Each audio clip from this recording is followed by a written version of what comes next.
pleased to be here, and thank you, Becca, for inviting me and having me share a little bit of information about NASA with all of you today. I work as an image coordinator at NASA's Goddard Space Flight Center. All engines are running. We have taken tremendous steps. We choose to go to the moon before this decade is out. We have achieved the earth-shaking, the breathtaking, the groundbreaking, One small step for man, and left a mark in the heavens. Our successes build one upon another and amplify what is possible. The dawn of Orion. It's time we take the next great leap. We're building the next chapter of American exploration, returning to the moon to stay, so we can go beyond to Mars, to expand what's possible and further our understanding. The architecture for these missions is already taking shape. We will go with new systems, bold designs, and a sustainable mission. You can hear it, taste it, touch it. We are going. We are training, testing, pressing our pioneering spirit into every component, defining our resolve with every line of code, and securing our success with every welcomed partnership. This is not hypothetical. This is not about flags and footprints. This is about sustainable science and feeding forward the advance of the human spirit. Because we are the pioneers, the star sailors, the thinkers, the visionaries, the doers. And because we stand on the shoulders of giants to go farther than humanity has ever been, we will add our names to the rolls of the greatest adventurers in history.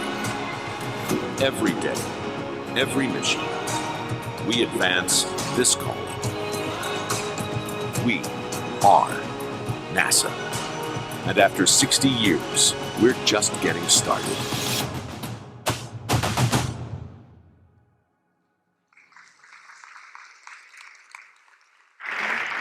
Just wanted to make sure you're all awake. I thought that might help. So just real quickly about myself, I'm a photo editor, and I do social media at NASA Goddard Space Flight Center. My background is as a photojournalist. I have lived in Washington, D.C.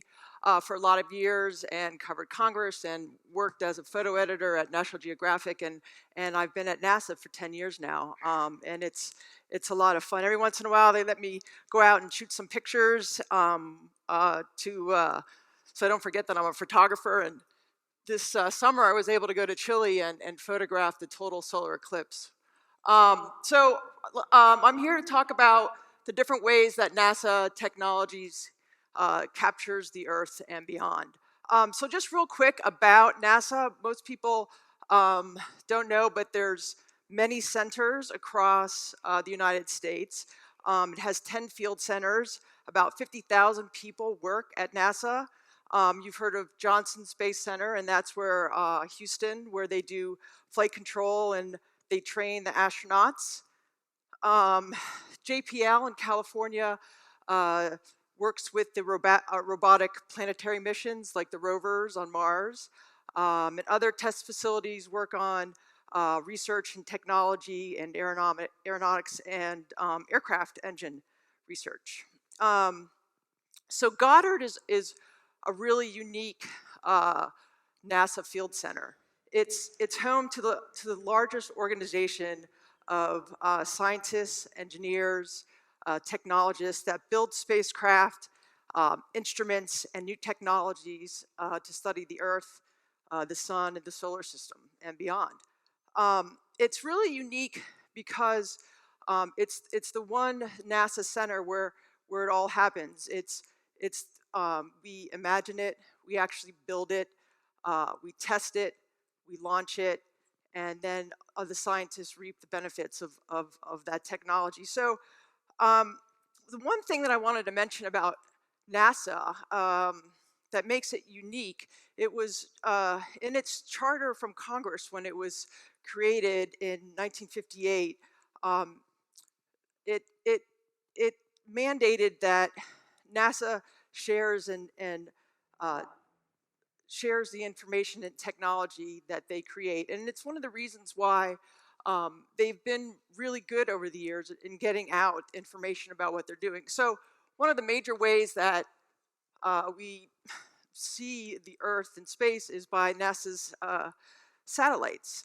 Um, there's Hubble in there, you might recognize that. So this is an animation that shows NASA's fleet of Earth observing satellites. Every day, uh, all of these satellites are sending down images of Earth. Um, this is probably one of the most recognizable images from NASA. This is the blue marble that was created in 2002 when scientists and visualizers stitched together months of observations of the land, ocean, sea, and clouds into a true color mosaic of every square kilometer of Earth.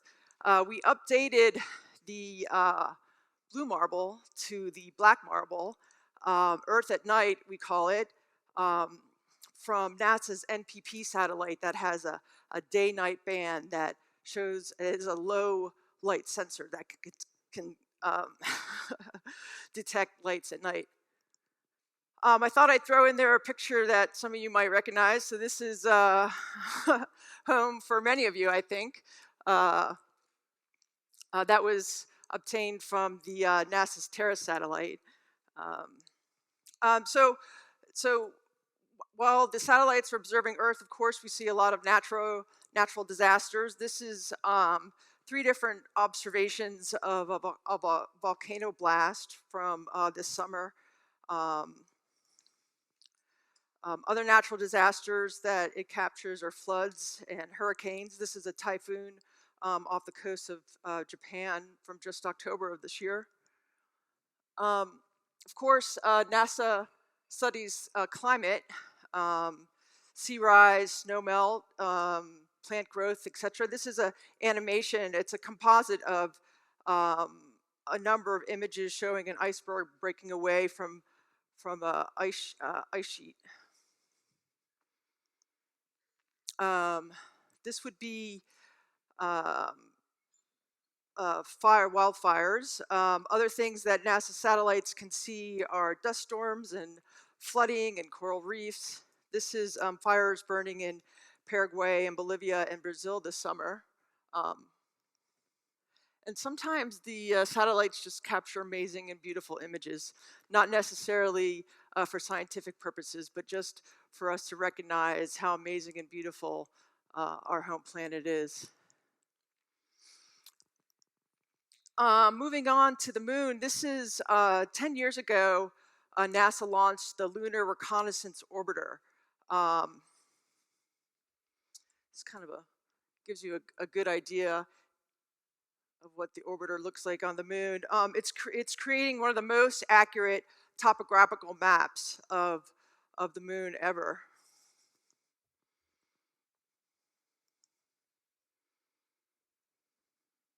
Oops, that didn't play. Okay, sorry, that didn't play. Moving on to the sun, this is an image from the Solar Dynamics Observatory. It's a mission which has been observing the sun since 2010. This image shows a prominence. SDO sends back 1.5 terabytes of data every day. That sort of gives you a sense of how amazing our sun is and how massive it is. This is a coronal mass ejection, or a CME. The scientists say that it's probably traveling at about 900 miles a second. The SDO keeps a constant eye on the sun, helping scientists study solar activity that drives space weather. Every 12 seconds, SDO images the sun. Every image is 8 times the resolution of HD video. For some reason, these videos aren't playing.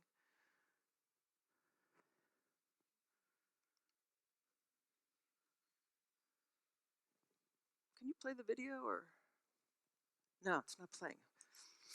That's Hubble Space Telescope. Hubble it will have its 30th anniversary this spring. It's made about 1.3 million observations since it's been up there. It's about the size of a large bus. The scientists have published over 15,000 scientific papers, and due to the combination of the optics and the sensitive detectors on Hubble, it can spot a night light on the surface of the moon from the Earth. I mean, that's how sensitive it is.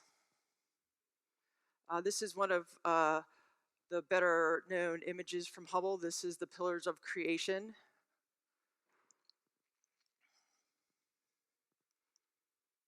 There we go, now it's playing. This is Hubble's Ultra Deep Field 2014. Hubble captured the most comprehensive image ever assembled of the evolving universe. Images like these help astronomers understand where the stars are forming and how galaxies like our own have grown in size over periods of billions of years. This image we just actually released about a week or two ago. This is a time lapse of comet 21 Borisov. This comet was just discovered this past August by an amateur astronomer, and Hubble imaged it, and it's the first confirmed interstellar comet to enter our solar system. It's moving at about 110,000 miles per hour.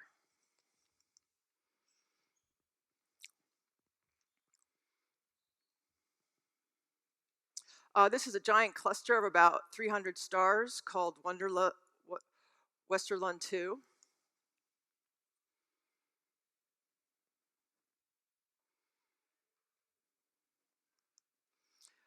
Moving on to Cassini, it arrived at Saturn in 2004.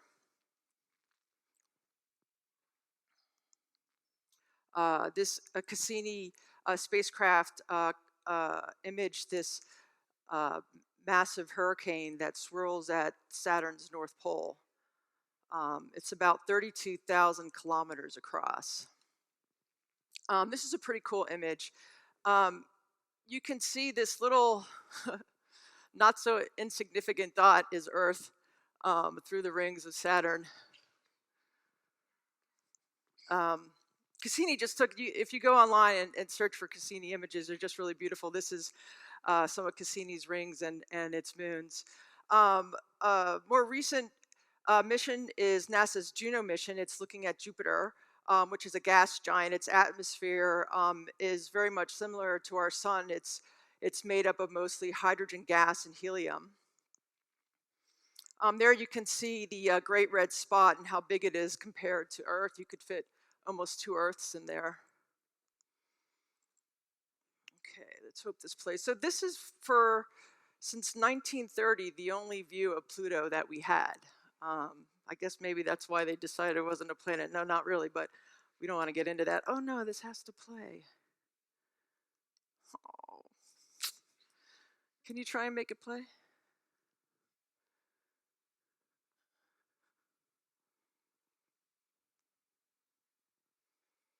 Well, it was gonna, should be at the bottom. Okay. Ah, there it is. Boy, I hope you enjoy it if they get it. All right, maybe we should move on. Well, this is what, now we can see this. And this is what Pluto looks like from NASA's New Horizon spacecraft. It took 10 years to get to Pluto. And at this point, it was about 4.7 billion kilometers away from Earth when New Horizons got this image. So once the spacecraft New Horizons passed Pluto, it sort of turned around and got an image of the planet being backlit by the sun. So moving on to NASA photographers, There's a couple different groups. I love it when scientists in the field send us cool images. This is from NASA's Operation Ice Bridge in Alaska. We have balloon missions that fly in different places around the world. This is the Barrel mission in Antarctica. At Goddard, we have this amazing photographer. His name is Chris Gunn, and he shoots images for the James Webb Space Telescope. This is an image of them cleaning a mirror with CO2. It's pretty important that the mirror is clean because it's going to be about 1 million miles away from Earth, and there's no there's no fixing that. That's a picture of the telescope coming out of the test chamber at Johnson. Of course, NASA photographers shoot lots of rocket launches, and what comes up must come down. This is an image, I love this picture, by NASA's Bill Ingalls, who's an amazing photographer. This was shot in Kazakhstan of the Soyuz capsule coming down to Earth from the International Space Station. The photographers also get to cover great things like when rovers land on Mars. It's always exciting when a mission you work on for so long lands safely.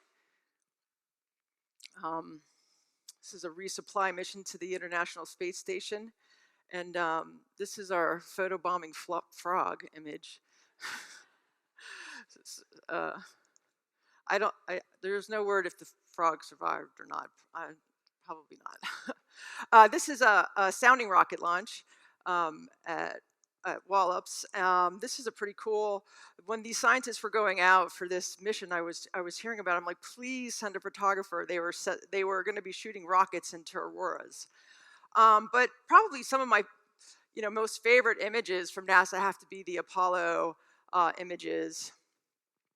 And this is probably another really famous from NASA. It's called Earthrise, and this was the first time that NASA astronauts saw Earth from space. And there's this quote from astronaut Bill Anders who said, "We came all this way to explore the moon, and the most important thing that we discovered was the Earth." That's the lunar module. Neil Armstrong. And then, of course, we have on the International Space Station, I mean, talk about the ultimate selfie. This is astronaut Christine Koch, who was just a part of the all-woman spacewalk that just happened about a week or so ago. So on the space station, they have this a module where the astronauts can shoot images of the Earth. This is an image. These images were taken from there. This is a photograph from the space station of a Soyuz on its at liftoff on its way to the station. Some auroras from the space station. Here you can see lightning and air glow in the Milky Way. The astronauts see 16 sunrises and sunsets every day. So all these satellites send back data and information, and we do our best to tell these stories about what we find. And what we have at NASA at Goddard is the Conceptual Image Lab, and there are animators who there's sound for this. This is some of the work that they do to help us tell our stories.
not only do we have amazing scientists and engineers and researchers, we have amazing artists and animators that can help us, share these stories with the public. Another group that we have at Goddard is the Scientific Visualization Studio, the SVS, and they generate visuals and through the data and from the various satellites.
Oh my God, look at that picture over there.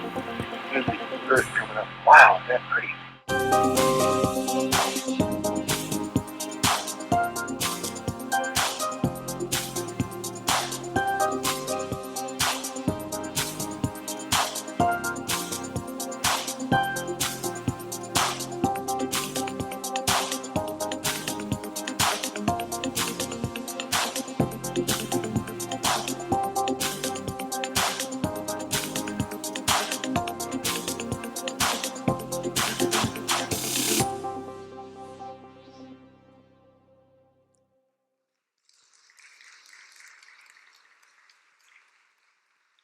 Yeah, it really, without these folks, it would make our jobs like incredibly difficult to be able to sort of tell the stories of all the science that NASA's doing. But that is the end of my time. And I welcome you all to check out NASA on social media. There's the NASA account, but like I said, I work at Goddard, and we'd love for you to check out our social media sites. And the great thing about NASA is that all of these images and all of these videos and all of this information is free to the public to use and to share and to download. So I invite you to check out nasa.gov and enjoy. Thanks for listening.